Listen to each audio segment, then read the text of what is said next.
Good afternoon, ladies and gentlemen. I'd like to thank you for coming here this afternoon and welcome to this press conference to present the statement of preliminary findings and conclusions from the international observers for the 15 October municipal elections in the former Yugoslav Republic of Macedonia. Presenting the statement today will be Ambassador Ođe Glover, who is the head of the election observation mission sent by the OSCE Office for Democratic Institutions and Human Rights, and Karim from Oromia, the head of delegation from the Council of Europe's Congress of Local and Regional Authorities. We will have the opportunity this afternoon for questions from the media after the presentation of the preliminary statement. Ambassador Glover, the floor is yours. Thank you very much, and Excellencies, ladies and gentlemen, thank you all very much indeed for attending. I'd like to thank you as well, and it's good to see you here. Well, these are the 17th elections that the ODIHR has observed in this country. On this mission, we have the pleasure of being joined by the Congress of Local and Regional Authorities from the Council of Europe. We've been here since the 11th of September, and the mission officially opened on the 13th of September. A week later, we were joined by 20 long-term observers. The Congress arrived last week, and with the STOs, there were over 200 of us observing on election day. These elections are important for this country. Firstly, they're the first ones to take place under the new government, and will test some of the legislative changes that have been introduced. In addition, local elections are always significant because they raise issues at a grassroots level in which voters have a direct interest. They are taking place against the backdrop of this country's desire to join the European Union and NATO, strong political divisions within the country, a high unemployment rate, and an increase in emigration, and intense international interest. The most important component of an election is, of course, the voter. After all, the elections are for them to choose who they would like to represent them. There has therefore been a legal framework which, among other things, enables everyone who is legally entitled to vote to be able to do so. There should be an accurate voter list, the ability for the voter to choose between candidates, and for the candidates to have had an opportunity to campaign. Voters also have to be able to vote freely, secure in the knowledge that their vote is kept secret, and safely and accurately counted. The elections have to be well organized at all levels, and has to be a comprehensive complaints and appeals procedure. It is of the greatest importance that the voter should have trust and confidence in the whole electoral process. So let's see how this has worked out in practice as a result of what we have assessed since we've been here and what transpired on election day. It has been said that the legal framework in this country provides a sound basis for the conduct of democratic elections if properly implemented. Ahead of election day, interlocutors said that there had been less concerns about voter registration and the voter list. The campaign was relatively peaceful, respecting the right to freedom of expression and assembly, although there have been verbal attacks, particularly by one party, damage to campaign offices, an incident of violence involving a candidate.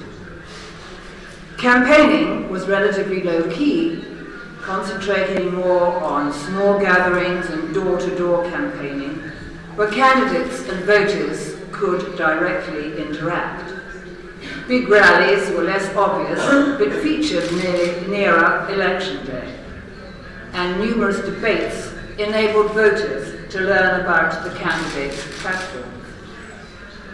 While campaign financing legislation has improved, a lack of auditing requirements for interim reporting reduced transparency and in any event, not every candidate or candidates list submitted interim reports. In addition, the oversight powers of the State Audit Office were insufficient. The media used by the candidates is diverse, but split along political lines. Our media monitoring showed that the public media provided candidates with free appearances, but was not used by all, while the private media was dominated by the two leading parties. TV debates proved popular, although some were hardly attended by one particular party. Social media was greatly used, particularly by smaller parties who lacked money for more expensive campaigns. The election administration is required by law to make its work public. However, the State Election Commission, in practice, lacked transparency and took many decisions behind closed doors and did not publish all that it should have done on its website. In addition, the political divisions within the SEC produced long discussions and unnecessary involvement with the work of the Secretariat, resulting in missed deadlines. However, for the first time, the SEC, with civil society, mapped polling stations where people with wheelchairs had access and said they would provide braille sleeves to some polling stations. The organisations of the MECs and EBs was mixed around the country, some working efficiently, while others lacked the necessary tools to do their work effectively.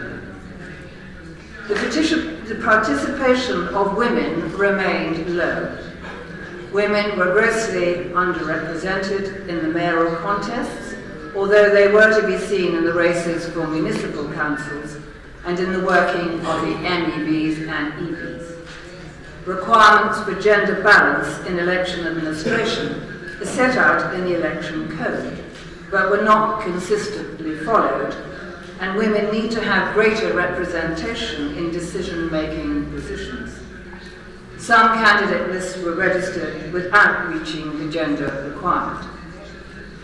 Parties representing small ethnic communities only fielded mayoral candidates in a few cases, and smaller ethnic groups complained about not being represented on the SEC or local election administration.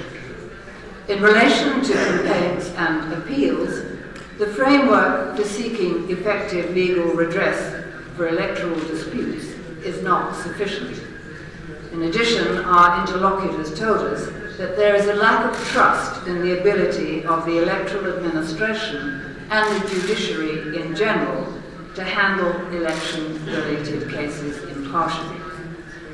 In addition, there are some recommendations from previous election observation missions which have not been implemented. Early voting and election day were basically calm, but saw some voters not finding their name on the voter list due to expired IDs, particularly with prisoners voting. There were some cases of vote buying and pressure on voters. Also, some procedural irregularities were observed, and the police are investigating some criminal reports. The presence of citizen observers throughout the process, including in polling stations, enhanced transparency. So, what does all this add up to? The holding of the 15 October municipal elections contributed to strengthening confidence in the democratic process. We assess that despite shortcomings, the legal framework provides a good basis for the democratic elections. Although gaps, ambiguities, and an inability to make consistent decisions within the law remain, voters' trust in the electoral system has decidedly increased. The Election Observation Mission will continue to follow the tabulation and post-election developments and will have a presence here for the second round. Thank you very much. Thank you, Ambassador. And now, Mr. von Overmeyer. Thank you for the floor. Dear ladies and gentlemen, dobar den, dobre dojde na ova press conferencia. I'm afraid that is as much as my knowledge of your language goes, but I want to welcome you in my turn on this press conference. Let me first of all, on behalf of the Congress of Local and Regional Authorities of the Council of Europe, thank the authorities of this country for the invitation to observe yesterday's municipal elections. Our delegation comprised 30 observers from 12 member states of the Council of Europe, and we shared the work with our colleagues from OSCE, ODIHR, as usually in the spirit of good cooperation. The voter turnout of some 60% is, in our opinion, an important element of the overall positive atmosphere in which the vote took place, despite some incidents during the campaign and also on election day. These 60% show that the citizens have expectations with regard to the future and that they believe that things can change to the better. We, the observers from the Congress, have all elected political mandates in our home countries. Myself, for instance, I'm a member of the Flemish Parliament and a deputy mayor in my hometown, and so we are involved in campaigns and administrative matters there. And this is why we look very carefully into both the political but also the organizational aspects of elections. We found that yesterday's municipal elections were well organized, overall calm, and generally in line with international standards by and large. This is, we think, not a detail and has to be seen in the overall political context. However, there are some issues that should be addressed by the authorities.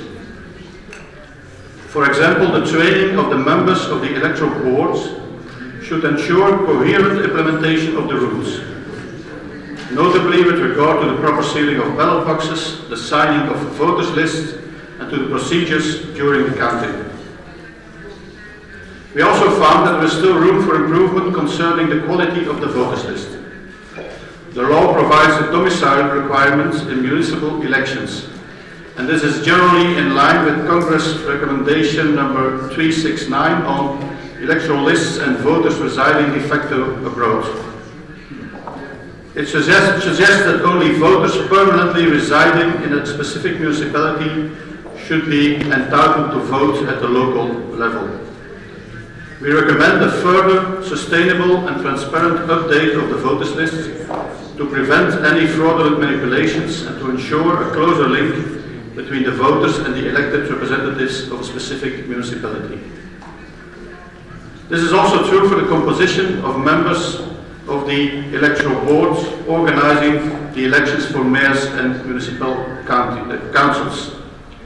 We think that in respect of representatives of political parties there, and you know there are 2 in an electoral board of 5, they should rather reflect the political situation in a specific municipality rather than the general situation in Parliament. Last but not least, our raison d'être as Congress of Local and Regional Authorities, we want to comment on the situation of local self-government in this country. We are aware of the difficulties, including the blocking of accounts of a considerable number of municipalities. We have heard during our meetings that the government wants to address this problem. Therefore, we can only encourage them, after these elections, to put these programs into practice. The work begins, so to say, tomorrow. And the proof of the pudding is in the eating. The citizens of this country deserve a sustainable development at the local level in order to improve their living conditions. We from the Congress stand ready to assist the Ministry of Local Self-Government and the newly elected representatives in the municipalities in their endeavors to strengthen local democracy. Thank you for your attention. Thank you. And we do have an opportunity now for questions from the media. I'll ask you to raise your hands and we will have a microphone brought to you. Please, if before you ask your questions, give your name and the media outlet that you represent.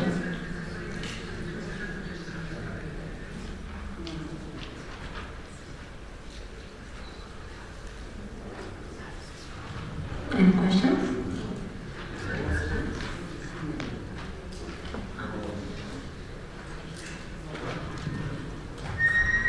Християн Баневски, телевизија 24 до колку може двајцата говорници еден коментар околу реакциите за низа неправилност од страна на опозицијската ВМРО ДПМН.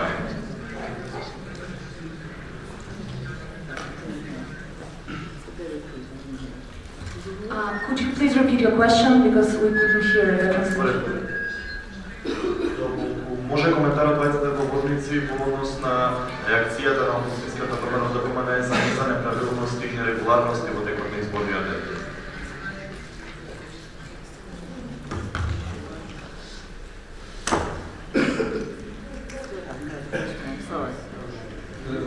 We apologize.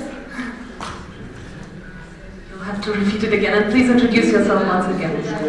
Sorry about that. Christian, Television 24. May I get a comment from both speakers about the reaction of the opposition, ВМРО ДПМН, about irregularities during the voting? Did you understand?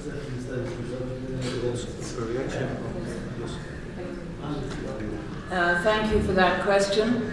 We have, of course, noticed what has been said and that there have been some allegations.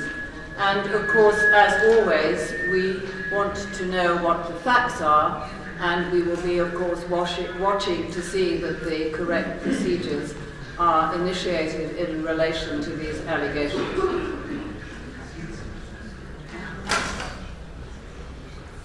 Well, from my side, having been an election observer for several times, and having participated myself in elections in my home country several times, I think elections without any irregularity is not possible, because we're all human beings make mistakes. But our conclusion, after observing both for the council, a very small part of the campaign, talking to a lot of people, and having visited maybe like 100 polling stations, our conclusion is that the elections were overall well organized, that the situation was overall calm, and that they were generally speaking in line with international standards. Which is not to say that there were no irregularities or that there is no room for improvement. There certainly is, and we will later come back on this. Thank you. Any other questions?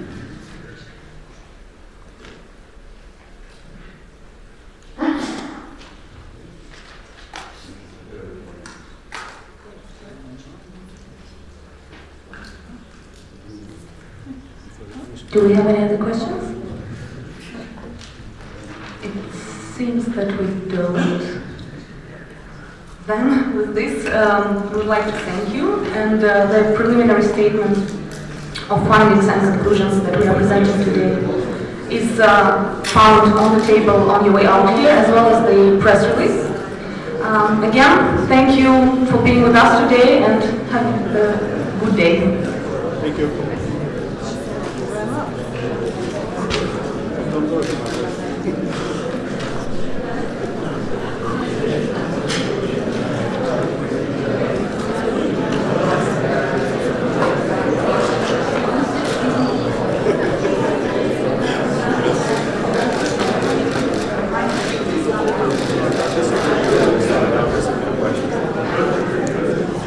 That's a